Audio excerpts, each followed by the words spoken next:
ছোট্ট একটি ভুল, চারিদিকে শুধু কান্না, আর্তনাদ আর সাহায্যের আকুতি। অনেক শিশু তার মাথার উপর থেকে হারায় বাবা মার ছায়া।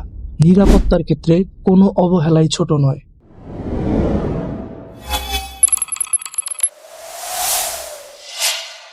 শীতের এক ভোর, হাজার হাজার মানুষ ছুটে চলেছে বিশ্ব ইজতেমায় যোগ দেওয়ার জন্য। ট্রেনে পা ফেলার জায়গা নেই। কেউ বসেছে সিটে, কেউ দাঁড়িয়ে, কেউ বা ট্রেনের ছাদে। কিন্তু এই মানুষগুলো কেউই বুঝতে পারেনি এই যাত্রাটাই হতে যাচ্ছে তাদের জীবনের শেষ ট্রেন যাত্রা। 1989 সালের 15 জানুয়ারি টঙ্গীতে ঘটে যায় ইতিহাসের অন্যতম ভয়াবহ ট্রেন দুর্ঘটনা। একটি দুর্ঘটনা যা মুহূর্তের মধ্যেই শত শত পরিবারকে ডুবিয়ে দেয় শোকের সাগরে। 1989 সালের জানুয়ারি মাস, টঙ্গীতে চলছিল তখন বিশ্ব ইজতেমা। দেশের বিভিন্ন প্রান্ত থেকে হাজার হাজার মুসল্লি সেই বিশ্ব ইজতেমায় যোগ দেওয়ার জন্য আসছিল। সেই দিন সকালে দুইটি ট্রেন একই লাইনে চলে আসে। একটি ছিল যাত্রী বোঝাই ট্রেন, অপরটিও ছিল হাজার হাজার মানুষে পরিপূর্ণ। প্রত্যক্ষদর্শীদের ভাষ্যমতে ট্রেন দুটির গতি ছিল বেশ দ্রুত। যাত্রীরা তখন যার যার গন্তব্যস্থান নিয়ে ব্যস্ত। কেউ বা জানালার পাশে বসে বাইরের দৃশ্য দেখছিল, কেউ বা কথা বলছিল পরিবারের সাথে। কিন্তু হঠাৎই বিকট এক শব্দ।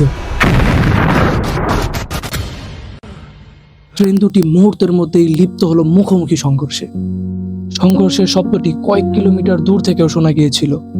বগিগুলো একটির ভেতর আরেকটি ঢুকে যায়। লোহার ভারী কাঠামোগুলো মানুষকে পিষে ফেলে। মুহূর্তের মধ্যেই ঘটনাস্থলেই অসংখ্য লোক মারা যায়। চারিদিকে শুধু কান্না, আর্তনাদ আর সাহায্যের আকুতি। স্থানীয় মানুষ, পুলিশ, সেনাবাহিনী এবং উদ্ধারকর্মীরা দ্রুত ঘটনাস্থলে পৌঁছায়।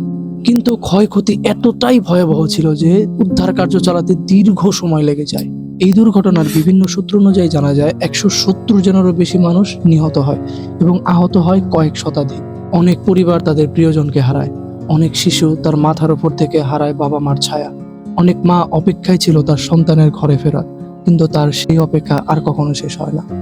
তদন্ত করার পর ধারণা করা হয় যোগাযোগ ব্যবস্থা এবং সিগন্যাল সংক্রান্ত ত্রুটির কারণে এই দুর্ঘটনা ঘটে।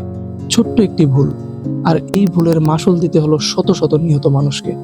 এই দুর্ঘটনা বাংলাদেশের রেল ব্যবস্থার নিরাপত্তা নিয়ে নতুন করে প্রশ্ন তুলেছিল। আজও 1989 সালের সেই ঘটনাটি বাংলাদেশের ইতিহাসে এক কালো অধ্যায় হয়ে আছে। যারা সেদিন প্রাণ হারিয়েছিল তারা শুধু একটি দুর্ঘটনার শিকার হয়নি, তারা আমাদের জন্য একটি শিক্ষা রেখে গিয়েছিল। নিরাপত্তার ক্ষেত্রে কোনো অবহেলাই ছোট নয়। সময়ের সাথে সাথে অনেক কিছুই বদলে গেছে, কিন্তু টঙ্গীর সেই ট্রেন দুর্ঘটনা আজও বেঁচে আছে নিহত স্বজনদের হৃদয়ে।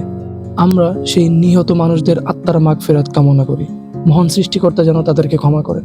এবং আপনার কি মনে হয়, আজ এত বছর পরেও আমাদের রেল যোগাযোগ কি উন্নত হয়েছে? এখনো কি আমাদের দুর্ঘটনার কবলে পড়তে হয় না?